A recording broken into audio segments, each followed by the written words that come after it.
Hello guys, Spartan here, and this is me while editing the video. So I'm again sorry I haven't uploaded in a long time. I haven't thought of what video or any ideas to do. Wait, no, I just did a stream yesterday. Well, anyway, sorry I haven't been uploading that much as I used to, like way back then. The video that I'm making right now is inspired by Eatroth and Medium Dragon. Subscribe to their channels. They're very cool. They're very cool mans. Cool guys.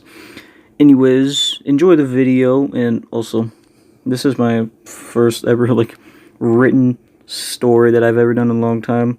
So sorry if it's rusted. Anyways, y'all, enjoy the video. It was a normal day outside in Illinois.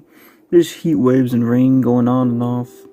I was just an average teenage boy sitting around and doing nothing but watching TV. I was alone in the house because my parents were doing some random job things that were going to take a few days for them to come back. By now I have drunk about a whole can of soda before I opened another one. While I was drinking another can, I looked out the window and noticed it was dark out. Soon realized that I'd been watching TV for about a few hours, which didn't really surprise me. A few minutes later, I decided to turn off my TV to go to bed when suddenly the TV channel changed to a news channel. I was confused, but decided to listen to it. The news people were talking about missing children around the area. Of course, I heard about it, but apparently there was more missing almost every month. It started to creep me the hell out, because some of the missing children on the screen I knew or saw before. I also got freaked out because, well, I really call myself a child, but I was only 15 at the time, so I thought I could be next or something like that. But then one of the news reporters said one thing about something. They described it as a figure with no face, no eyes, 8 feet tall. The hell? 8 feet tall? Is that even possible for someone to be that tall? Unless if it was a basketball player, I don't think anyone could be that tall. I was shivering in fear and thought of someone taking kids. Freaked me out more. I went to turn off my TV in complete shock. I got a call from my friend Dave, who saw the news as well, and I could tell by his voice he was pretty freaked out. He asked if he could come over to sleep over after what just happened. I agree without any hesitation. I'm not about to sleep in my dark room with something potentially kidnapping me or whatever they do. No eyes, no face. I could be thinking the whole time, how could something have no eyes, no face, but can do all of this? Dave texted me saying he's coming right now, but the bad news was that his car was out of gas. He never really was good at keeping check on his gas, but why now? So we instead had to walk over to my house. The walk was about 30 minutes, so I got worried. He should have just let me drive to his house, but we weren't thinking. We were scared crapless. About 20 minutes ago, which felt like hours, got a face call from Dave. I accepted it, and I could tell he was still frightened. It was pitch black out. We were talking to each other to calm each other down a bit for about 1 to 2 minutes. Then, out of nowhere, his camera turned off for a bit, and I think I heard him running very fast. I said to him, "What the heck is going on? Why'd you turn off your camera?" He then said in a muffled voice, which would terrify the absolute hell out of me. He said the words, I saw it. I immediately knew what he was talking about, and told him to turn on the camera in a worried voice to show me where it was. Unfortunately, he couldn't turn on his camera and the thing disappeared. I told him to run to the house since he was only about a few minutes away now. Then the call ended out of nowhere that I only heard a glimpse of him screaming. I darted around my room in fear, and then ran to the living room to look through the window. Then I saw Dave running towards my door, as fast as I've ever seen him run in my life. He was banging on the door, yelling out my name, and getting faster and faster. I unlocked my door, and he came running inside, tripping on the way in.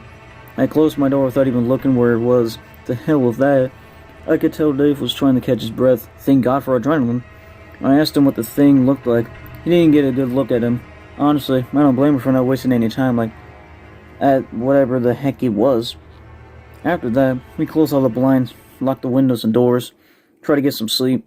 But we could barely sleep, especially Dave, from what he had to go through in just a short amount of time. After a bit, we finally drifted each other to sleep.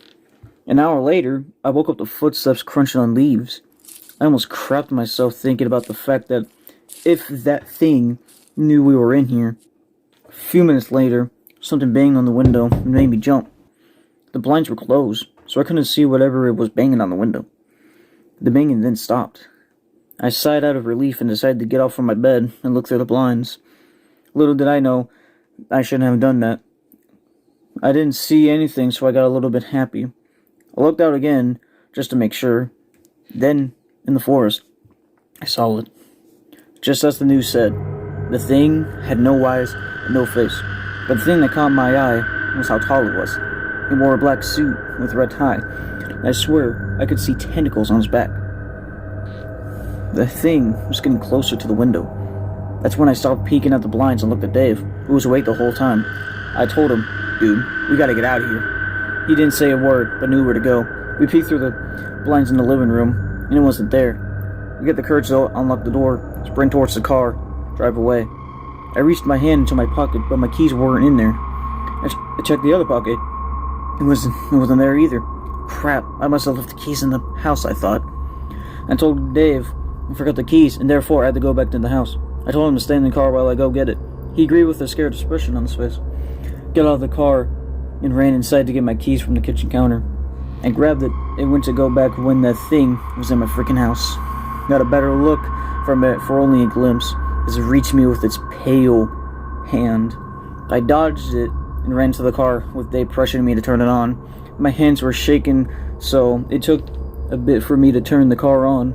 After a few tries, I turned it on, and I drove off at accelerated speed. I swear I could see his white head poking out of the darkness in the house before I drove off. We escaped alive, but not well. I called the police, told them what just happened. Of course they didn't believe us, but they investigated the house anyway. The pictures they gave to me were some broken pieces of glass, some holes on the wall that I assumed were the thing's tentacles doing that. They didn't find it, or any tracks left of it. I did some research on it, and there was a website about this thing. Its name was Slenderman, and it stalked and made children disappear. Nobody ever found the bodies. How, though? I could only assume what happened to them as I felt bad. But I'm glad we didn't have to go through any of that. I'm now living in Dave's house until I get a new house. They'll not be near that thing. When my parents came back, I told them about the whole thing. I was surprised that they believed me. Very shocking. If anybody's watching this, listen to what I have to say. If you see someone that looks like anything I described that thing, don't go to it. Don't go anywhere near it. Don't even look at it. Just ignore it. Maybe you'll be okay. Slenderman could be watching me right now as I'm making this. It could be stalking you too. Always keep your doors and windows shut, blinds closed, and never go out till dark.